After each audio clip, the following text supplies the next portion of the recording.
All right, everybody. You know what time it is. The Real Talk Sports Show is coming up right now.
Yeah, and welcome to the Real Talk Sports Show. I'm your host, the Minister Jonathan Simmons, and we thank God for those of you who have joined us here this morning on multiple platforms, including the legendary WIGO Pacesetter 1570 AM, also on WIGO1570.com. Remember, you can find us on any social media anywhere at Real Talk Sports, the number 7.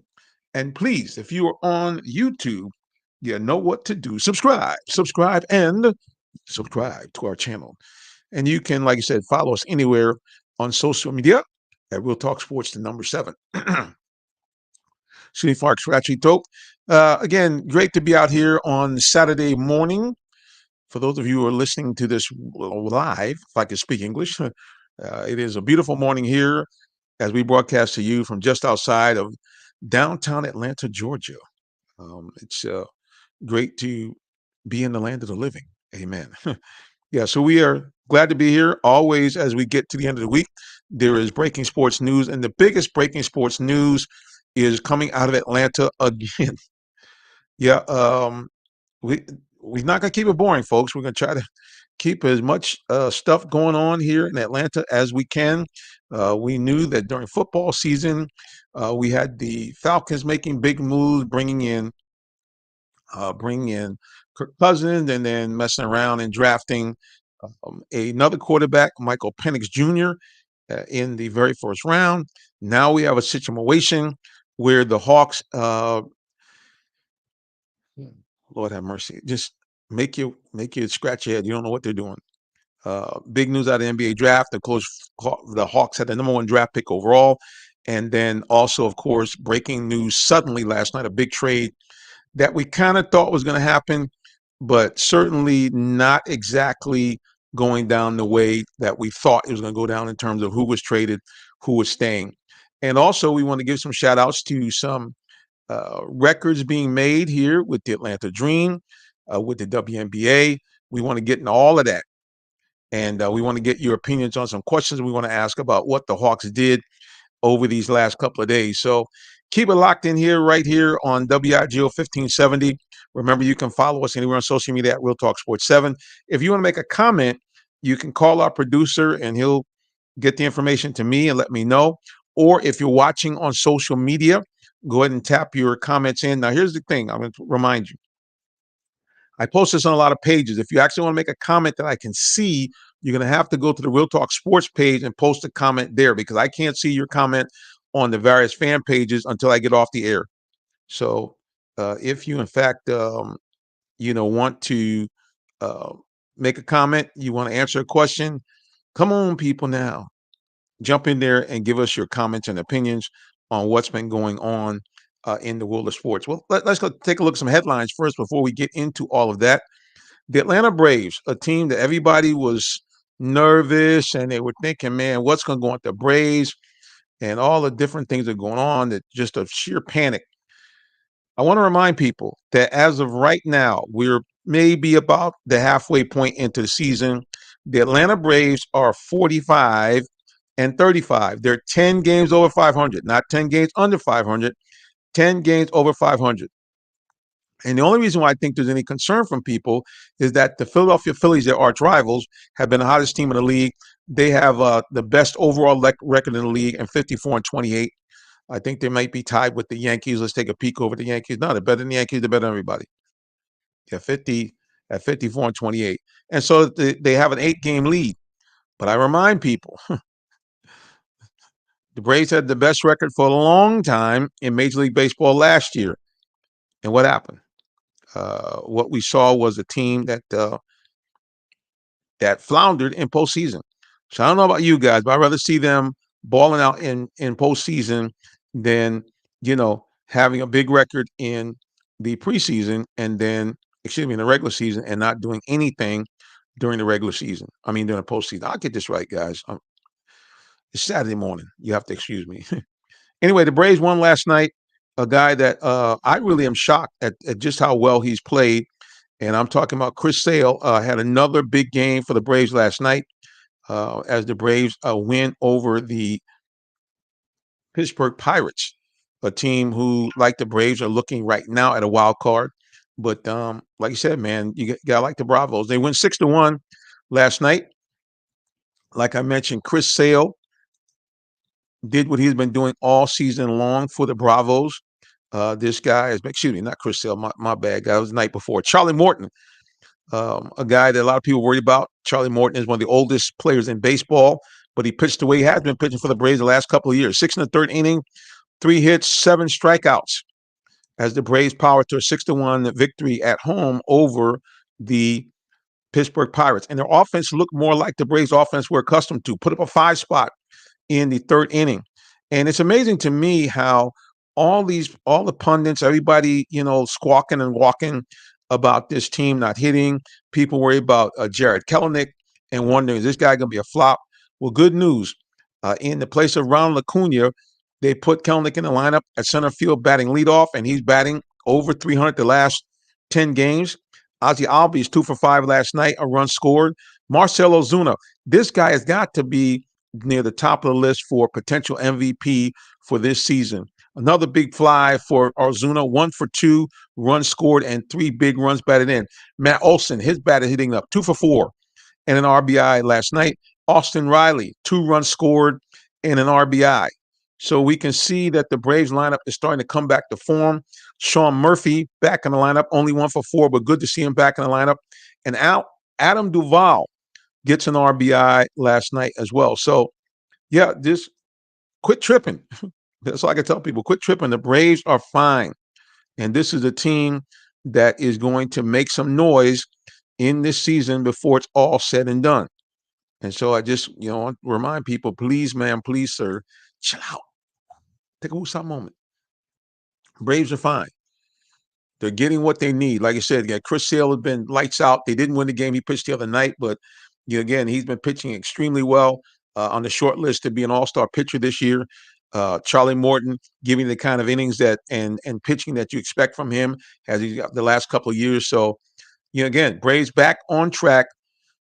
8 games out. Now, I know that seems like a lot, but the year they won the World Series, the Braves were 10 and a half games out as late as August.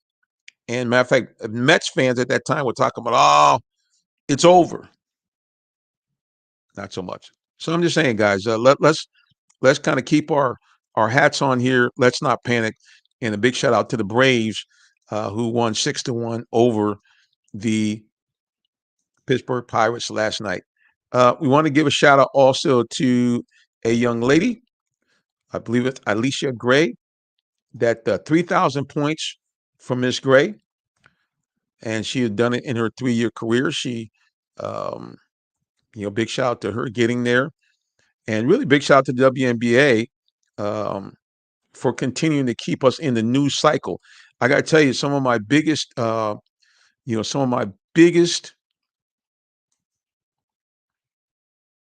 videos, sorry for the bloop last year. So my biggest videos this year have been WNBA posts. Certainly, obviously, everybody's on Caitlin Dream. Everybody talking about Caitlin Dream. Caitlin Clark. Everybody also talking about Guys, I gotta tell you something. Every now and then when you're on the air doing live, you get these lockups. I don't know whether I didn't get enough sleep last night. I'm not sure, but please forgive me. Excuse me. Anyway, everybody watching because of Caitlin Clark. Also, a lot of people watching because of Angel Reese. She had a big game the other night as the Fever lost to the Sky, the Chicago Sky. That's the team she plays on. They came from behind to win late. Reese, epic game, 26 points, 15 rebounds. Caitlin Clark, she has 17 points, 13 assists. So these two are living up to as their billing is. Uh, and for those people who are, kind of lambasted Caitlin Clark, and said, "Oh, she's got a lot to learn, and it's going to be tough on a rookie." Same thing about Angel Reese. She got kind of banged around a little bit. Uh, Not so fast. Now that these ladies have kind of gotten a feel for the game after the first 5 or 6 games, they're playing as advertised. As advertised. Rookie records being set all over the place in terms of Angel Reese, most consecutive double doubles by rookie going back to towards the beginning of the league. Caitlin Clark up amongst the league leaders in, I believe, in assists and also in 3-point shooting in terms of the number of shots taken. So both of them averaging double figures. Just saying. So the ladies are making it do what it do in the WNBA. And big shout out. And like I said, let me get back to the big shout out right here in our hometown to Alicia Dream. Alicia Gray, 3,000 career points for Miss Gray, joining a short list of players, doing that in 7 short years. So congratulations to Alicia Gray, a young lady that she really is must see. If you guys get a chance, come out to the College Park Gateway Arena and check her out along with her fellow teammates. Atlanta Dream's kind of up and down right now because one of their all-star players, Ryan Howard, has been out. She's going to be out for a little while, so she is big in terms of scoring and in terms of being an overall all-star type player. So they've been taking their lumps lately. But again, coming out and support the ladies. Like I said, they've been balling out. Now, other news from the in the WNBA is a young lady who has really been part of this social media uh, kind of storm that's been going on with the WNBA players. These young ladies really taking full advantage of social media and really being able to get their names out and their brand out. And it's interesting. Recently, we had a young lady that was just cut by the Chicago Sky, and I'm thinking to myself, why would you be cutting a player that is giving you so much notoriety? It's almost kind of the same thing like the Olympics. I mean, don't get me wrong. I mean, I understand that when you have so many top players that that make an impact. I'm just saying to myself, hey man, don't you think you would want to, keep players around and keep players that are bringing again notoriety, players that are bringing looks to your team. I'm just saying. I don't get it. But anyway, the young lady is Kurs Gondrzak. She was waived by the Chicago Sky. Now, I'll be honest with you. I'm just speaking from an OG, and a lot of people say, well, OG maybe shouldn't be looking at these young ladies that are age of what your grandchildren would be if you had any. I don't care. I mean, I like beautiful women. And hopefully I'm pronouncing your name right. But Reese Gondrzak is one of the most beautiful women Kurs Gondrzak is one of the most beautiful women in sports, period. And a lot of eyeballs have been on her and on the Chicago Sky. Now, like Angel Reese is on the team, so I don't want to kind of undersell this. Her Camilla Cordano's on the team, so this is a good team. As a matter of fact, our own hometown, Diamond DeShields is on this team as well. So I'm not trying to make it seem like this team doesn't have a bunch of stars and they're must-see TV. But like I said, Gondrzak has been burning it up, man, on social media. She seemed to be a decent player. Why is she cut? I don't know. So, but that was breaking news out of the WNBA.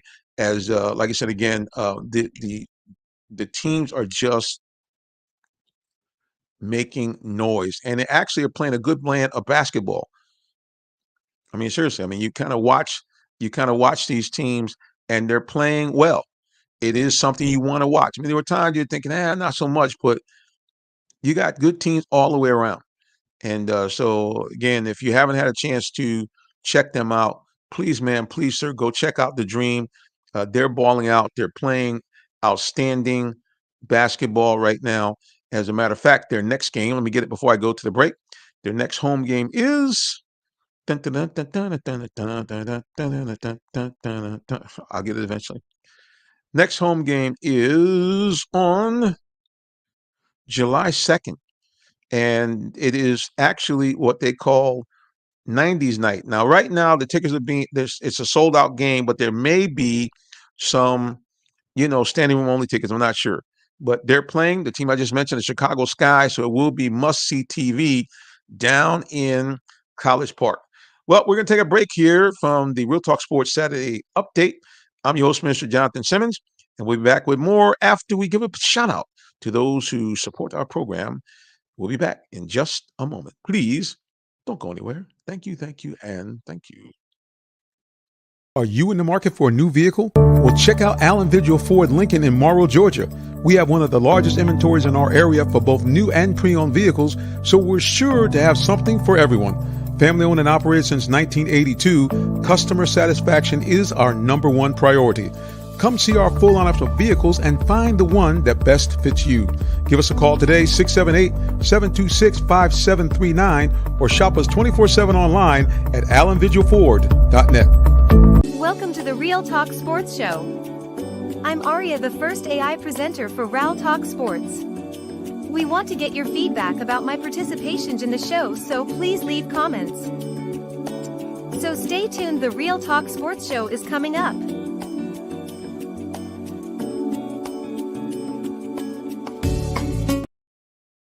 Back here with the Real Talk Sports Show. Again, I'm your host, the Minister, Jonathan Simmons. We thank God for those of you, again, who are joining us here on multiple platforms, including the legendary WIGO Pacesetter 1570 on your dial. Remember, you also can listen to us on WIGO1570.com. And last but not least, check this out. We're on an app.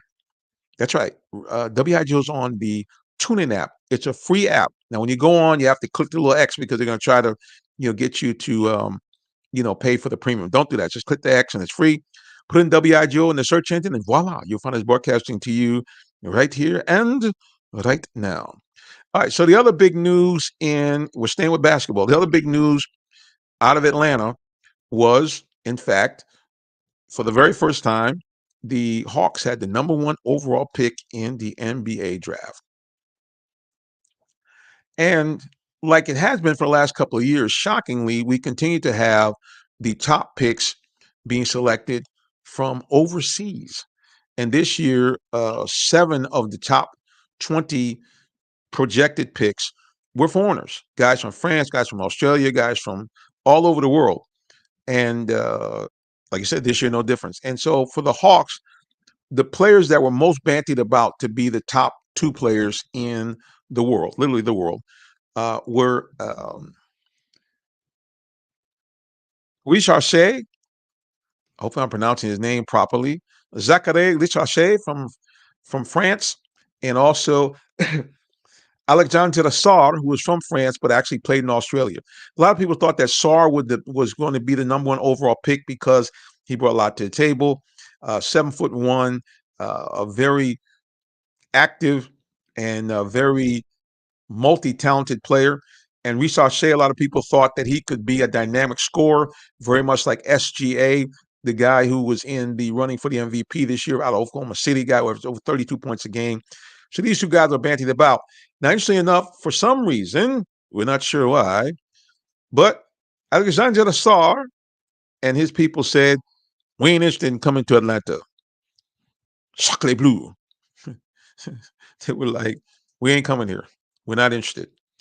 And now, when they asked him about this, Sarr basically said, hey, I'm excited to be the number one pick. Anybody who's a competitor would want that. I'm not going to divulge why I didn't even work out for the Hawks, a team that has the number one pick. He said, because basically he said his team was instructing him and he followed what his team was indicating. Now, I will tell you that his so-called team, especially his agents, were guys that had some, I think, poor interaction with the Hawks before. They represented Luka Doncic, which, Trey's father came out and said Luka had no intention of coming here. And also, they're the representative for Al Horford. And as you know, Hawks fans, that Al Horford, although he was a great Hawk, one of the best all time, his tenure here in Atlanta ended poorly, where him and his family basically said, "We're glad to get out of here. Atlanta has fair weather fans. We want to go to some real basketball fans in Boston." Just real talk. That's what he said. Now, good news for both parties. Hawks were able to free up a bunch of money, and they were able to move on and not pay Al a tremendous salary that he was asking for at that time. And Al got what he wanted. He had to come back to the Celtics a second time, but he now won the championship, which he deserves. I mean, I've interviewed Al Orford when he was here on many occasions. Went out and filmed him and interviewed him as he was doing what he always does, giving back to the community. The guy was just a tremendous giver in the community. So we're not mad at the guy. And like I say again, the Hawks now find themselves, unfortunately, in a reboot. But the question is, why did they draft Risacher? Why did they draft this guy? Well, as I just mentioned, number one, the guy a lot of people felt, Alexander Lassard, who was going to be the number one pick, he didn't seem to be interested. And that brings up a broader question is why it seems like every time we turn around when the Hawks are looking to add a player, players, either themselves or their management team, does not want them to come to Atlanta. So that's problem number one. And problem number two, not problem number two, but the other reason is that a lot of people feel that the NBA, based on we're looking at the last couple of champions, when I say the last couple of champions, going back, the last 5 or 10 years, looking at Golden State and their run, looking at Boston being in the finals 2 of the last 3 years and winning, these teams are crafted around a non-traditional type of NBA line. When I say non-traditional, I'm going back being an OG, being an unk, that it used to be that you had defined roles at each position. You had a five, which was usually a big center, hopefully 7 feet, hopefully a minimum of 240 pounds, someone that would be a rim protector, somebody that would be a good rebounder for your team. Then you had a four, which is what they considered the power forward spot. You expect that person to be somewhere between 6'8" and up, somebody that could give you some additional grit as far as rebounding and also doing some scoring as well and assisting to begin some rim protecting. Then you had the three, which traditionally is small forward. You expected him to give you some scoring. You expect him to be a decent defender and give you some flexibility as far as being able to score from the inside and outside, and hopefully being at least 6'6" or taller. Then you had your backcourt, usually a two guard. You would hope to be someone of some size, maybe 6'4" and up, as the league has continued to grow larger as far as its median. Someone again that could give you some scoring, and then your point guard anywhere between 6 feet and up. Someone that could distribute the ball and give you a decent amount of offense when needed, but more importantly, control the tempo and the style of play that your team's coach or your team's philosophy was. Well, that's out the window now. In the last few years, and don't be wrong, certainly Steph Curry is a great point guard. There's no doubt about it. One of the greatest of all time. But if you look at Steph Curry, he didn't operate like a traditional point guard. He had a decent amount of assists, but his whole thing was he moved without the ball. He was a scorer. And you had with Klay Thompson, a guy that could be just as much a facilitator as Trey, and also a top of Trey, as of Steph Curry, and also a great scorer. So what you found is that these teams also did not have a true center as we know it in terms of a starter. You have guys like Draymond Green, more of a quasi power forward type person. You had guys coming off the bench that could give you some size, but you never really had that traditional center. Andre Iguodala, again, a guy kind of a quasi, almost combination, small forward, big forward. So with these teams winning and seeing that type of play, even when they brought KD over, even though he was 7 feet, when we look at Kevin Durant, he really plays almost like a small forward. So that's what teams are seeing. And even when Cleveland won, LeBron James was the engine behind that team as a kind of, he could play any position on the court. So it looks like the Hawks are attempting to do that by getting Risacher, a guy who at 6'9" could be either a small forward or a power forward. He's got that flexibility. He's got some ball handling skills, which lend it to believe that he could, even in a pinch, move all the way down to a two guard position if the Hawks are playing a big lineup. So this is what the Hawks are telling us. This is what we're led to believe that is going on with the Hawks and why they pick Risacher versus, like the big center, the big kid Donovan out of UConn, maybe even Edie or Eddie out of Purdue, 7'4", 250 pounds. Because I was thinking that one of the things the Hawks have been missing over the years, they don't have a real big man, somebody that can pound, somebody that can be a rim protector. They don't have that. So I was thinking they was going to draft one of those guys. But nevertheless, that's the news. And the other thing is, the other breaking news is DeJounte Murray, a guy that has really brought some huge moments to the Hawks, a guy who I thought was a leader, a defensive stopper, is gone. Everybody feels that his pairing with Trae Young was not effective, and so consequently, he's gone. Now, here's the problem. They traded him to the Pelicans. They got back two guys that probably won't play much. Larry Nance Jr., the only reason I remember his name because I remember his dad, Larry Nance, and a guy I can't even remember right now, and two draft picks, first-round draft picks, one in 2025, and the other one not to 2027. Now, it seems like the Hawks did this because they had to give up 3 first-round draft picks to get DeJounte Murray and basically blow up their front office. So now the hope is they've tried to recapture that. And the other thing, too, is that this is also a salary dump because allegedly Tony Ressler, a nice guy, by the way, the Hawks principal owner, does not want to go into the luxury cap unless the team is a championship caliber team or certainly a playoff team that can go deep into postseason. I understand some of that because obviously you're running a business and you don't want to spend your money if it's not going to give you a good return on investment. However, I will say this. I think Tony Ressler has to take a picture, a look at Mr. Arthur Blank and understand that, hey, sometimes you got to spend money to make money, number one. And number two, both him and Arthur Blank owe this to this community because we know, folks, that wonderful State Farm Arena, which is one of the best in the country, there were cost overruns over the estimate that they put out to the city of Atlanta, which is made up of our citizenry, and even to the state of Georgia, in terms of what the cost when they came back to Atlanta and said, we need more money. And Atlanta worked to deal with College Park quietly to get the Hawks more money. So at the end of the day, we understand, Mr. Ressler, you've invested and bought the team, but so have we. The citizenry of Metro Atlanta, I dare say all of Georgia, we are leveraging our tax dollars. Said you could build that stadium and not you have to foot the whole bill yourself. And the same thing, Arthur Blank, that wonderful, spectacular stadium that is the envy of the world. There's some of our money in there.